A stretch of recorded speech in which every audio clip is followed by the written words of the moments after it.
Imagine a second home for humanity, a new Earth right in our solar system. Mars, our red neighbor, could be that home. But it would take over 1,000 years to terraform Mars. Can we shorten this time span? It's a real scientific discussion happening in labs and universities around the globe. Terraforming, the idea of transforming a hostile environment into a livable world, is a tantalizing prospect. And Mars, with its striking similarities to Earth, is the most likely candidate for this grand experiment. The red planet, as it's often called, has a day duration almost identical to ours. It has polar ice caps just like Earth. It even has seasons, albeit more extreme. But to make Mars a second Earth, we would need to change its atmosphere, its temperature, its radiation levels, and much more. According to current scientific understanding, this is a task that could take over 1,000 years. The processes required to make Mars hospitable to human life are slow and complex. We would need to create an atmosphere dense enough to support liquid water, increase the planet's temperature to a level comfortable for humans, and develop a magnetic field to protect from harmful solar radiation. Each of these tasks is a monumental challenge, and they all depend on each other. For instance, we can't have liquid water without an atmosphere, and we can't have a warm enough Mars without an atmosphere either. And even if we managed to create a suitable atmosphere, maintaining it would be another Herculean task. The sheer timescale of this endeavor brings us back to our opening question. Do we, as a species, have over 1,000 years to wait for a second home? Are we patient enough to see through a process that would take longer than the entire recorded history of human civilization? So the question stands, are we patient enough to wait a millennium for a new home? Terraforming Mars is not just time-consuming, it's a monumental task filled with challenges. To grasp the enormity of this task, let's dive into the primary obstacles that stand between us and a green Mars. First, we have Mars's thin atmosphere, which is only about 1% as dense as Earth's.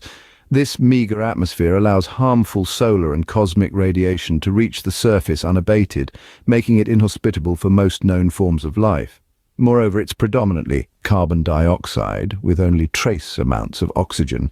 We'd need to thicken the atmosphere and increase the oxygen content significantly for humans to breathe unaided. Next, there's the chilling problem of temperature.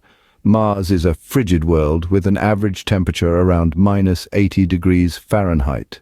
That's colder than the coldest temperature ever recorded on Earth. To make Mars more Earth-like, we'd have to raise its global temperature by around 80 degrees Fahrenheit. A monumental task indeed. Then we face the lack of a global magnetic field. Earth's magnetic field, generated by its molten iron core, acts as a protective shield, deflecting harmful solar radiation. Mars, on the other hand, lost its global magnetic field billions of years ago, leaving it exposed to solar winds that strip away its atmosphere. Restoring a planet-wide magnetic field is currently beyond our technological grasp. Lastly, there's the matter of water. While Mars does have ice, most of it is concentrated at the poles. To create Earth-like conditions, we'd need to distribute this water more evenly across the planet and possibly find a way to add more. These challenges, the thin atmosphere, low temperatures, absence of a magnetic field, and water distribution, are formidable. They require not only a deep understanding of planetary science, but also immense resources and technological advancements that we are yet to achieve. Our current technology is like a bicycle when what we need is a starship. Overcoming these obstacles would require a level of technology and resources that we do not yet possess. But who knows what the future holds? After all, every giant leap for mankind begins with a single ambitious step. Despite the challenges, scientists have proposed several methods to terraform Mars. Let's delve into the exciting world of terraforming science, where imagination meets ingenuity. First up, we have the method of releasing greenhouse gases. The objective here is to replicate a process similar to what's happening on Earth, known as global warming.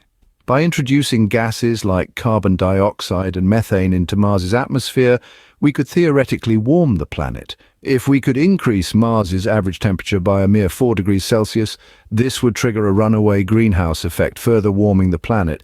Next, we have the idea of using giant mirrors. These aren't your average bathroom mirrors, but vast orbital mirrors designed to reflect sunlight onto Mars's surface. The concept here is to increase the amount of solar energy reaching Mars, thus warming the planet. Imagine a mirror with an area of 250,000 square kilometers, about the size of the United Kingdom, floating in space and focusing sunlight onto Mars. Now, let's talk numbers.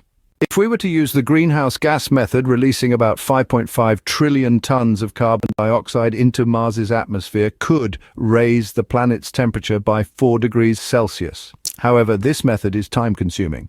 It would likely take centuries to gather and release that amount of gas. On the other hand, using the mirror method might take less time but requires significant technological advancements. The fabrication and transportation of such a colossal mirror would be a massive undertaking. The impact of these methods could potentially change Mars's conditions over time. The greenhouse effect and the reflected sunlight could warm the planet enough to melt its polar ice caps, releasing more carbon dioxide and water vapor, further enhancing the warming process. These methods could transform Mars into a habitable planet, but they would take a very long time to achieve their goal.